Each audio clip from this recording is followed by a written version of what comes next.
Hello everyone! I am Kathleen and welcome back to my channel. So I am back with another helpful content, another helpful video that concerns the Filipino community, I say, entire the globe. But firstly, I would like to greet everyone who are currently watching or supporting me right now. Ayan, to special mention sa ating mga OFWs, overseas Filipino workers all around the globe. I'm so proud of you guys na kahit in this pandemic, tuloy pa rin yung laban at pagsasakripisyo natin sa pamilya kahit malayo man tayo sa kanila. So without further ado, I would like to share my personal experience as an OFW here in Singapore on how easy, difficult it is to find a job here in Singapore. And under this topic, I will also be sharing a little bit information on how the application process be like and what are the basic requirements for you to land a job here in Singapore. And I would like to reiterate this, guys, that this is purely based on my personal working experience here in Singapore. So, every individual who enters Singapore must be properly documented by the requirements needed ng Singapore government. So, kung ano man yung iniisip mo na magtago ka dito or mga TNT dito sa Singapore, hindi po pwede yan. Kasi lahat po tayo ng mga nandito, especially sa katulad kong foreigner, ay legal at may dokumentong hawak.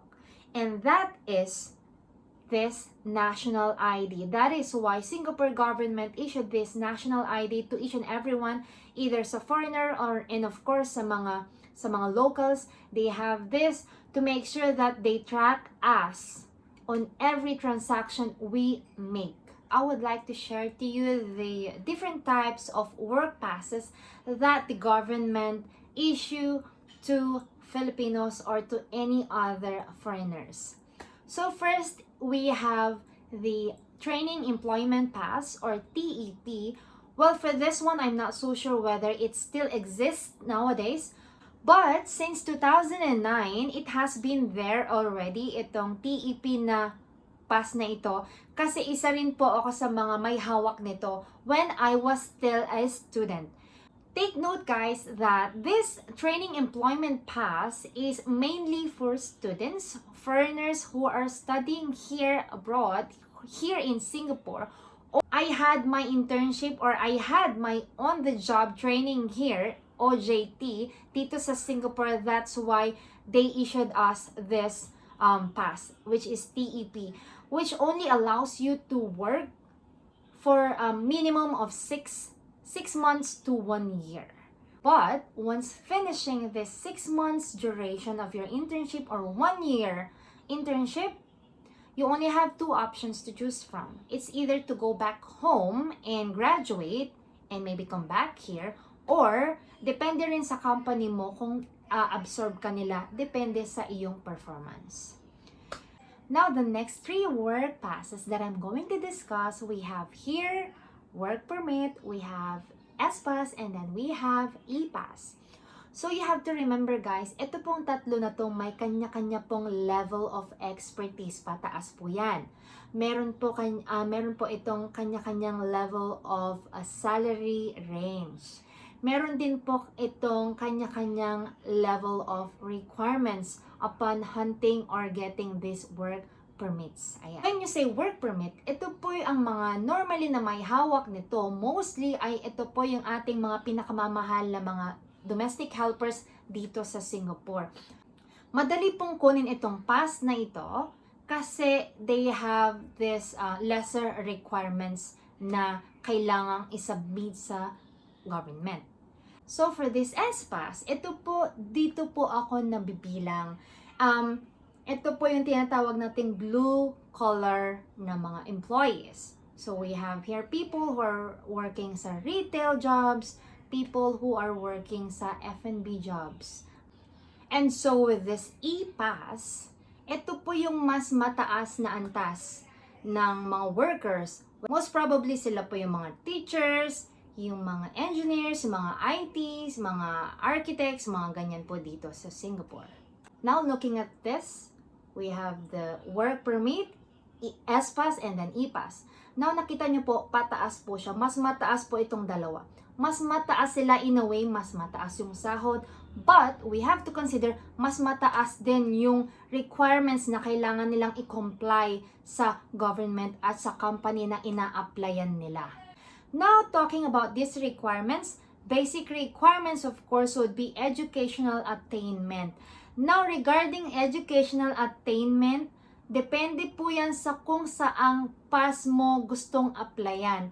So, it ranges like pwede rin yung 2-year course, pwedeng 4-year course, and of course, mas better kapag mas mataas na antas pa yung iyong pinag-aralan. Another one of course is that you can apply even if you're a fresh graduate, or of course, much better if you have a working experience na ilalagay mo sa iyong resume. Now, this is the main part about the requirements sa pag-a-apply. Please listen up.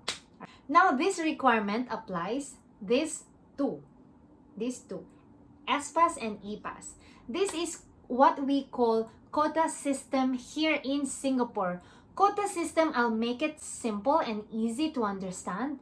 Ito po yung tinatawag nating ratio. Okay, sa akin to ha, personal experience, ang daming nagsasabi sa akin or sa kung kanino mang mga OFW, especially here in Singapore na yung mga relatives and friends sa Pilipinas, sasabihin nila sa'yo, friend, tulungan mo naman ako, baka meron kayong job vacancy dyan. Tulungan mo naman ako, gusto kong pumunta dyan, maghanap ng trabaho, ganyan, and sort of things like that.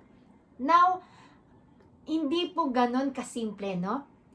Porque may vacancy, hindi kita agad maipapasok or hindi kita agad matutulungan kasi we have to follow strictly this quota system. This quota system is the ratio or the figure na kailangang i-attain ng isang company para sa rules and regulations ng Ministry of Manpower. Hindi po ito biro kasi lahat po ng company, pantay-pantay po yan, lahat po sumusunod sa ganitong quota system.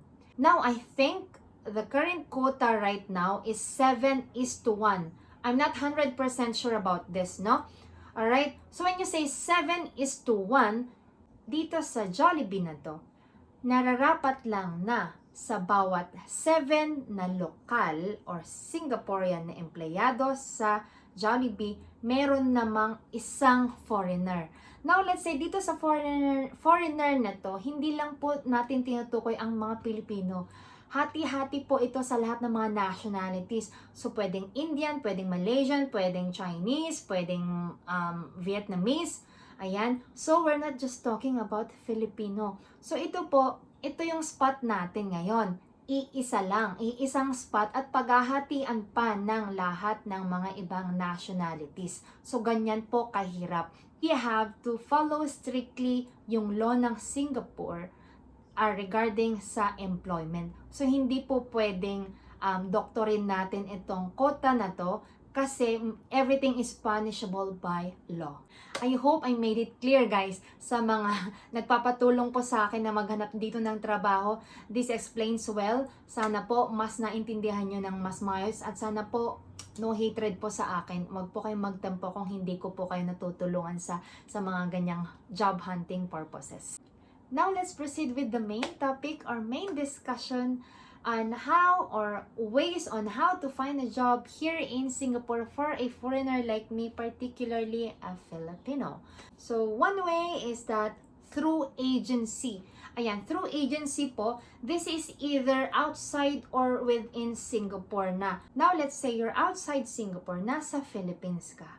Karamihan po ng mga employers or mga companies, nagre-require po sila ng mga face-to-face interviews. Napakabihira lang po yung mga Skype or video call interviews. So, mas maigi po na nandito pa rin tayo para maghanap ng trabaho. Not unless you are being referred or recommended by a friend, which is another way to find a job in Singapore. Now, through agencies, hindi po biro-biro ito kasi you really have to finance yourself on getting a job. Kasi, you're not just paying like 10,000 pesos or 50,000 pesos to get a job, no? You have to prepare at least 200,000 pesos. I'm not kidding. Yes, you got it right. 200,000 pesos. In short, you have to pay 2 months salary sa agency, but you don't have to worry kasi saka mo lang sila babayaran when everything is already approved, all settled. And that good thing is that meron yung nag-exist na mga agencies na you don't have to pay one shot. Meron yung mga ganun. But some allows you na you can pay installment, which is really good. Now, under agencies, of course, the main step that you're going to do is send your resume. So, ima-market nila sa kanilang mga companies, mga target or potential companies na alam nila. And so, you just have to wait for their call para sa interview na mangyayari. Another way is through online. This is the easiest way. So, example, tinatamad kang lumabas, you can just browse the internet through JobStreet, through Jobs TV, through ST Jobs, through LinkedIn, and especially sa social media. Ayan, kalat na po sa Facebook. Meron ka na rin nakikitang mga Facebook job applications where you can easily apply. Or lastly, we have what we call walk-in, or ito yung tinatawag nating sariling effort para maghanap sa labas, maglakad-lakad, maghanap ng mga hiring posters na mga ganyan sa lahat ng malls, depende sa type of job na ina-applyan mo. So for example, sa akin nga, na I'm part of hospitality team, hospitality department, F&B department, I can normally, for example, ako'y naghahanap ng trabaho, mag-iikot-ikot ako sa mga malls, mag-iikot-ikot ako sa mga restaurants, mga ganyan. I just have to look for this hiring poster, hiring job or job vacancy poster na nakalagay sa labas ng restaurant nila. That's how easy it is. But then, you have to remember that still you have to meet this requirement, this quota system. When in fact, yung sobrang tuwang-tuwa ka na, no, na ang dami mong nakikitang mga job offers sa labas, sa mga malls. But then, meron itong terms and conditions na it only offers for Singaporeans and Malaysians. So, sadly, ligwak ka pa rin. And now, let's proceed with the final step sa paghahanap ng trabaho, and that is the application process. So, dito sa Singapore, meron yung tinatawag nating Ministry of Manpower. Ang katumbas niyan sa Pilipinas is DOLE, I think, Department of Labor and Employment. So, Ministry of Manpower or MOM ay ito yung naatasan na sektor na parte ng gobyerno na tagapangasiwa or tagapangalaga sa mga empleyado ng isang company. Now, I say ito yung pinakamahirap na part. Kasi ito yung uncertain. You are really not sure kung ano yung kulang. Because the government is not going to tell you what is lacking sa iyong application. For example, you're eyeing and you're aiming for this certain position sa F&B job. And of course, ang ibibigay na pass nila sa iyo as a Filipino worker is S-Pass. Kailangang step by step magawa mo yan in order to get this job. Alright? So, example si Jollibee. Meron siyang job vacancy as a supervisor sa store. So, mag-a-apply ako. And so, I have submitted my requirements. Dapat may quota. Dapat merong 7 Singaporeans na nagtatrabaho for me to enter this job. For me to enter this slot. Alright? Now, given that I've already submitted my requirements, I have a 4-degree course, I have a few years of experience. Now, this is the most critical part of the application process where Ministry of Manpower or MOM comes into the picture. Okay? Huwag niyong langlangin si MOM kasi siya yung may karapatan, siya yung natatanging may karapatang mag-review ng iyong application. Ayan ang iyong application form, lahat, everything, your resume, your educational attainment, your work experiences, siya lahat ang magdi-decide. Wala akong magagawa sa magiging hatol or magiging decision ng MOM sa application process ko. So, it's just either rejected or approved. So, to cut the long story short, kahit meron mang job vacancy, kahit merong quota available, si MOM or si Ministry of Manpower pa rin ang magdi-decide kung karapat-dapat ka or eligible kang magiging empleyado ng isang company na ito. And for you who are currently looking for a job or currently watching this, maybe next time you come over here in Singapore, of course not today because it's still pandemic, no? So maybe next time you plan to come over here and look for a job, you have to consider those requirements. But still, wag kang panghinaan ng loob kasi the government is not just basing on that requirements. So, wag kang panghinaan ng loob. Hindi lahat nababase sa work experience, hindi lahat nababase sa good, impressive resume, hindi lahat nababase sa educational attainment. Minsan, hindi mo inaasahan, nasa swerte din yan. So, best of luck, and I hope this video helped you a lot. Thank you so much, and bye!